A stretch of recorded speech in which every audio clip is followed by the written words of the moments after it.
నమస్తే welcome to today tomorrow నేను మీ నరేష్ ఈ రోజు బీఆర్ఎస్ భవన్ లో తెలంగాణ భవన్ లో మరో పార్లమెంట్ సంబంధించి ఒక సమావేశం జరిగింది నిన్న సికింద్రాబాద్ పార్లమెంట్ సమావేశం జరిగింది ఈ రోజు మల్కాజ్గిరి పార్లమెంట్ సమావేశం జరిగింది సమావేశంలో కేటీఆర్ రేవంత్ రెడ్డి టార్గెట్ గానే మాట్లాడుతున్నారు నిన్న కూడా రేవంత్ రెడ్డిని టార్గెట్ చేస్తూనే కేటీఆర్ మాట్లాడారు ఈ రోజు కూడా రేవంత్ రెడ్డిని టార్గెట్ చేస్తూ కేటీఆర్ మాట్లాడాడు ముఖ్యంగా ఫోన్ ట్యాపింగ్ వ్యవహారం కూడా పైకి తీసుండు ఫోన్ ట్యాపింగ్ నిజంగా ఫోన్ ట్యాపింగ్ సంబంధించి ప్రణీత్ రావో భుజంగరావో లేకపోతే ఇంకొక రావో ఫోన్ ట్యాపింగ్ చేసిండొచ్చు కొంతమంది లంగల ఫోన్ ట్యాపింగ్ చేసిండొచ్చు కొన్ని రికార్డ్స్ కొన్ని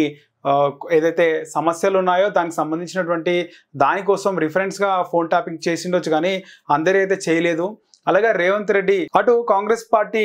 రాహుల్ గాంధీ ఏమో అటు మోడీని తిడుతుంటే ఈయననేమో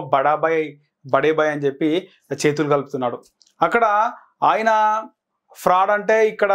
రేవంత్ రెడ్డి ఫ్రెండ్ అంటున్నాడు అని చెప్పి అక్కడ రాహుల్ గాంధీ ఒకటి మాట్లాడుతుంటే ఇక్కడ రేవంత్ రెడ్డి ఒకటి మాట్లాడుతున్నాడు కొద్ది రోజులు అయితే ఈ లోక్సభ ఎన్నికల తర్వాత రేవంత్ రెడ్డి కాంగ్రెస్ ఎమ్మెల్యేలను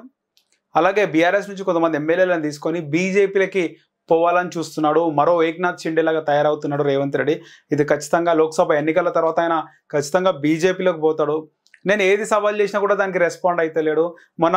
నువ్వు మల్కాజ్గిరిలో పోటీ చేద్దాం నువ్వురా నేను కూడా వస్తా అంటే దానికి సమాధానం చెప్పడు నువ్వు బీజేపీలోకి పోతావు అంటే దానికి సమాధానం చెప్పవు ఏది చెప్పినా రేవంత్ రెడ్డి సమాధానం చెప్తలేడు అక్కడ రాహుల్ గాంధీ ప్రతిదీ ఫ్రాడ్ అని మోడీని అంటే ఆదానిని అంటే ఈయననేమో ఆదానిని ఫ్రెండ్ అంటాడు నీకు రకరకాల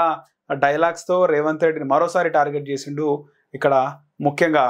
కేటీఆర్ అలాగే మల్కాజ్గిరి పార్లమెంట్కి సంబంధించి ఈటెల రాజేందర్ బీజేపీ అభ్యర్థిగా ఆయన మల్కాజ్గిరిలో మాట్లాడతాడు దమ్ముంటే రేవంత్ రెడ్డిని రుణమాఫీ చేయాలంటాడు ఆయన ఇంకా మర్చిపోయి ఇంకా బీఆర్ఎస్లో ఉన్నా అనుకుంటున్నాడు ఆయన బీజేపీలో ఉండు మీ మోడీ ఎన్ని రుణమాఫీలు చేసాడు అది ఎప్పుడు రాజేందర్ అన్న అని చెప్పి ఈటెల రాజేందర్ని కూడా కౌంటర్ చేసిండు కేటీఆర్ దానికి కేటీఆర్ రోజు అక్కడ బీఆర్ఎస్ నాయకుల్లో కార్యకర్తల్లో ఉత్సాహం నింపే ప్రయత్నం చేస్తున్నారు నిన్న రేవంత్ రెడ్డి టార్గెటెడ్గా మాట్లాడు ఈరోజు కూడా రేవంత్ రెడ్డి టార్గెటెడ్గానే కేటీఆర్ మాట్లాడుతుండు